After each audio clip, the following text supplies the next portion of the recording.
Morning সবাইকে। আজকে শুক্রবার, এর জন্য একটু দেরিতে গুড মর্নিং হয়েছে। আজকে প্রায় 9:30 10টার দিকে ঘুম থেকে উঠেছি। আর উঠে আমি একটা জিনিস দেখলাম, মানে আমি উঠে ওয়াশরুমে গেছি বা ফ্রেশ হয়েছি, হয়ে তারপরে এসে দেখলাম আমার বর সব গোছাই রেডি করেছে। মানে অন্যদিন আমি করি, আজকে আমার বরমশাই করেছে।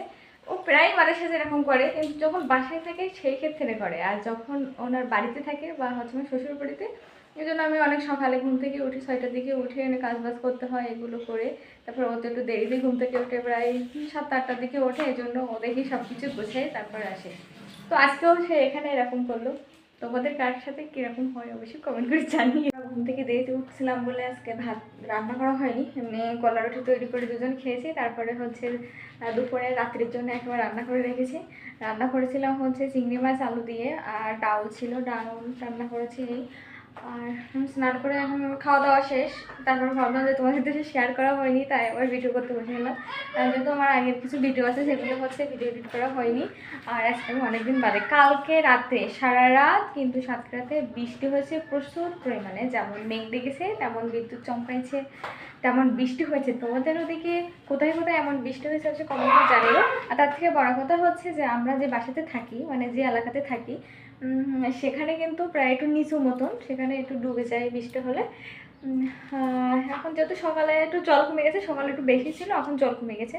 তো আমার এই যে জ্বালানাটা আজকে খুলে দিয়েছে অনেকদিন পরে। আর এটা কিন্তু বেলকানির স্পেস, কিন্তু কিছু মানে এখানে শাক সবজি গাছ লাগিয়েছে, ও সাইডেও আছে। আর এখানে যে বাড়ি থেকে দেখাচ্ছি আমার জ্বালানা, ওই যে এখানে কিন্তু ওই মানে বৃষ্টিতে ডুবে যায় চারি সাইডে। বরমাস এখন এক ব্যাগ বাজার থেকে আনলো, এদিকে কি আনছে এখন ঢালে। আইস ফল, আমি তাকে রাত্রি বলেছিলাম যে আমি আইস ফল খাইনি এবছর এখনো, তো আইস ফল এনেছে দেখলাম। আর যে ব্যাগের ভিতরে দেখা যাচ্ছে উচ্ছে পটল ঢেঁড়স, আর ওই ব্যাগে কি কথা জানি না। আগে ওই যে কাঁঠাল দেখা যাচ্ছে বেরি করে, যেহেতু আমরা দুজন মানুষ সেজন্য সব কিছু অল্প অল্প করে নিয়ে আসতে বলেছিলাম তাকে, 1 2 দিন এরকম খাওয়া যাবে, তারপরে আবার নিয়ে আসবো। বাসায় রাখলে কিন্তু সব সবজি এরকম নষ্ট মতন হয়ে যায় বা শুকনো হয়ে যায়, এই জন্য তাকে আমি অল্প অল্প করে নিয়ে আসতে বলেছিলাম। আর এই যে কাঁঠাল এনেছে, এই তো ছোটো কাঁঠাল। মানে আমার কালকে শাশুড়ি মা ফোন করেছিল, ফোন করে বলে যে হচ্ছে মানে আমি টাকা দিচ্ছি, কাঁঠাল নিয়ে আসো। হ্যাঁ ঠিক আছে। যে আমার শ্বশুরবাড়ি থাকতে কিন্তু প্রতিদিনই কাঁঠাল খাতো, মানে আম কাঁঠাল সবসময়ই থাকতো বাড়িতে। হচ্ছে আমের সিজনে আম, কাঁঠালের সিজনে কাঁঠাল, আমরা যখন যেরকম সিজন আসে তখন সেরকম আমার শ্বশুর মানে সবসময় আনতেই থাকে। আর আমি যেহেতু আলু খাই, এই জন্য বাড়ি থেকে মোটামুটি আলুই ফোড়ায় না।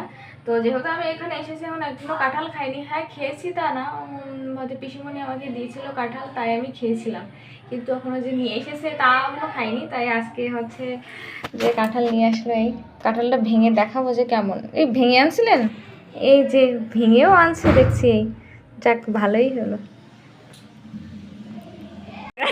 বাসার সদস্যরা এই যে আজকে কিন্তু 7টাই আছে, 7টায় বাসার ছেলেপিলে 7টা, আর আমাদের লুল্লুদে 8টা। এ তুইও কি করেছিস হাতে, দেখি লুতে টিপগুলো নষ্ট করেছিস তুই সব। কাঁঠাল খেতে দিয়েছি বন্ধুদের সবার। 7টায় এই সব থেকে বড়, এই হলো মেজে, এই হলো সেজে, ছোট, এইটা দাম। আরেকটা সে করে, আরেকটা ওই বৌদি, এই জেঠিমা এসেছে সবাই বাসায়।